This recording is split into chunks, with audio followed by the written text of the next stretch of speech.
सरस्वतीज mini ब्लॉगमध्ये आपल्या सर्वांचं स्वागत आहे। हे पहा, तुम्ही बघू शकता की रात्रीपासून मला सर्दी, ताप, खोकला, थंडी पण वाजून येत आहे। त्याच्यामुळे म्हणलं चला वाफ घेऊन बघूया कमी होतंय का किंवा कमी वाटतं का। अशा प्रकारे मी कधी पण सर्दी झाली की वाफ घेत असते। डोक्याला, छातीला झुंडबाम लावायचा, कानाला, घशाला आणि मस्तपैकी गरम गरम वाफ घ्यायची।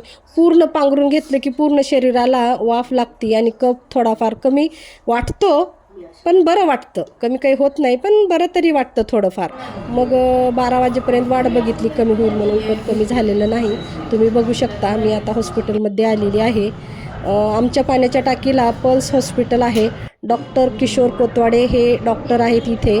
आमचे फॅमिली डॉक्टर आहेत, अतिशय चांगले आणि शांत स्वभावाचे। सरांना मला बोललं कीच अर्धा आजार कमी होतो। सरांचा स्वभाव खूप शांत आणि समजदार आहेत सर। हे पहा, सर मला तपासत आहेत आणि सरांना बोलणं झालं की सर हे झालं ते झालं सांगितल्याच्या नंतर सरांनी औषध गोळ्या दिलेल्या आहेत। अशा प्रकारे मी त्यांच्याच मेडिकलमध्ये औषध गोळ्या घेत आहे। हे पहा, औषध गोळ्या घेऊन पैसे वगैरे देऊन आता आम्ही घरी जाण्यासाठी निघत आहोत। मी आणि माझा मुलगा दवाखान्यात आलेलो होतो। सगळ्या गोळ्या हे पहा, गोळ्या घेऊन आता मी घरी निघालेली आहे। सरांचा खूप आणि खूप छान रिझल्ट आहे। खूप लवकर आजार कमी होतो।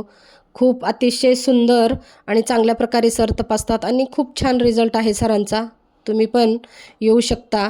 पाण्याच्या टाकीला सरांचं हॉस्पिटल आहे, पल्स हॉस्पिटल हे नाव आहे, डॉक्टर किशोर कोतवाडे।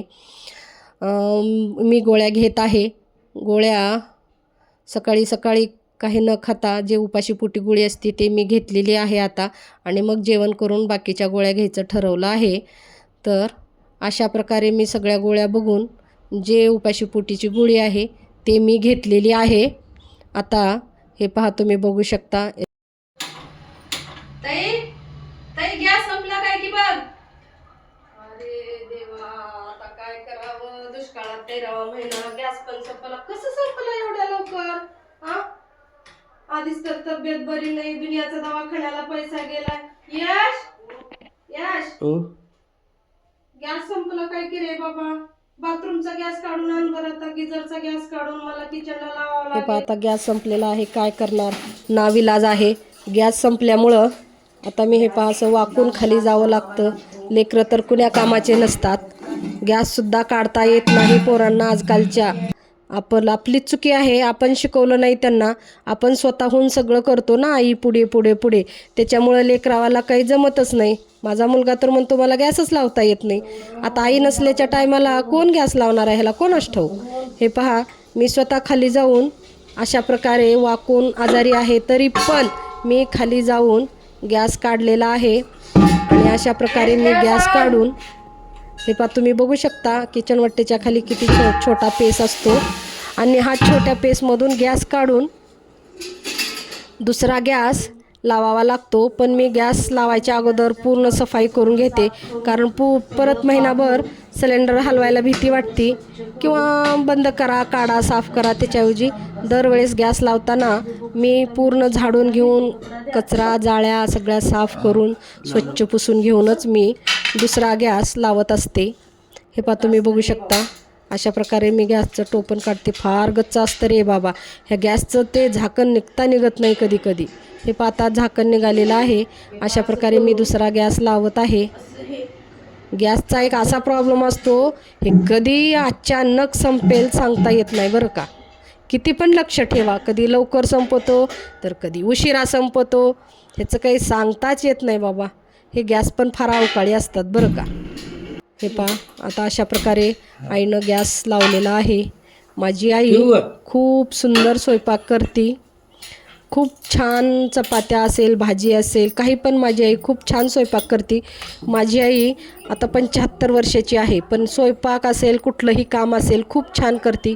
माझी आई ओम शांतीत जाते, त्याच्यामुळं स्वतःचे कामे स्वतः करते ती, कोणावरही अवलंबून राहत नाही। तुम्ही पाहू शकता, माझी आई मी आजारी असल्यामुळे माझी आई माझ्याकडे आलेली आहे, नाहीतर ते लातूरमध्येच राहते तिच्या मुलासोबत।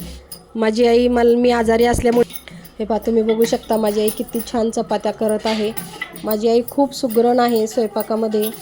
ती स्वतःची कामे स्वतः करते. खूप छान स्वयंपाक करते माझी आई. आज पण ह्या वयात माझ्या आईचं वय कमीत कमी 75 वर्ष आहे. मला काही झालं म्हणलं की माझी आई माझ्याकडे पळत येते बरं का. मी खूप भाग्यवान आहे ह्या बाबतीमध्ये की माझी आई आज पण माझ्यासोबत आहे. वडील नसल्यामुळं माझी आई मला खूप करते. आमचे वडील लहानपणीच वारलेले आहेत. माझी आई मला खूप खूप करते. हे पहा, तुम्ही बघू शकता कसल्या सुंदर मोठ्या मोठ्या चपात्या केली. आमच्याकडे खूप मोठ्या चपात्या करतात बरं का, अशा छोट्या छोट्या करत नाही आहेत. आम्ही गावाकडची माणसं. हे पहा, तुम्ही बघू शकता माझ्या आईनं कसली मोठी चपाती केलेली आहे. अगदी मऊ सूत, एकदम छान मऊ लुसलुसीत, खूप छान सुंदर चपाती करते. चपातीच काय, कुठलाही स्वयंपाक माझी आई खूप छान करते. कारण ती ओम शांतीमध्ये स्वतःचं स्वतः बनवून खातात ना, कोणाच्या हाताचं खात नसल्यामुळं ती स्वयंपाक खूप छान करते. आज पण माझी आई सगळा स्वयंपाक करते. इव्हन पुरणपोळीसह माझी आई सगळा स्वयंपाक करते. तुम्ही बघू शकता कसली पोळी फुगती. तुमच्याकडे साधी पोळी म्हणतात ना, आमच्याकडे चपाती म्हणतात त्याला. आम्ही चपाती म्हणतो. अतिशय सुंदर. हे पहा, बाहेर आलं काय वाजलं म्हणून बघितलं तर पार्सल टाकलेलं दिसतंय दादानं. आमच्याकडचे पार्सलवाले ना खालून असं फेकतात वरती कधी यावं म्हणून. हे पहा, तुम्ही बघू शकता काय पार्सल आलं आहे गडे. माझ्या पण लक्षात नाही आहे काय आहे. आपण बघूया उघडून आतमध्ये काय आलं आहे. काय असेल माझ्या काही लक्षात येईना. हां, आला लक्षात. मी प्लाझो पॅन्ट मागवलेल्या. आता बघूया आपण उघडून ह्या कशा आलेत, कपडा कसा आहे याचा. तुम्ही बघू शकता मी तुमच्या समोरच पार्सल खोललेलं आहे. हे पहा, अरे वा, खूप छान आहे. कपडा पण खूप छान आहे. बापरे, खूप छान घेर पण आहे बघा. तुम्ही बघू शकता कपडा अतिशय सुंदर कपडा आहे. एकदम छान कपडा आहे. दुसरी पण पाहते कारण दोन्ही सेम सेम मागवलेल्या होत्या. आता ह्याचा कपडा कसा आहे तो बघावं लागेल. कारण ब्लॅकचा तर खूप छान कपडा आलेला आहे. रेड पण हो असं तशी तर वरून छान आहे. वाव, खूप छान आहे. सेम सेम आलेले आहेत. कपडासुद्धा खूप छान आलेला आहे. मस्त आहे, मला आवडल्या. खूप छान पॅन्ट आहेत. हे पहा, माझ्या मम्मीची चपाती तोपर्यंत कसली फुगून पुरीसारखी टम्म झालेली आहे. अशा प्रकारे माझी मम्मा स्वयंपाक खूप छान करते. तुम्ही बघा आणि तुम्ही पण शिका बरं का. खूप छान स्वयंपाक शिका. खूप छान स्वयंपाक करते माझी आई.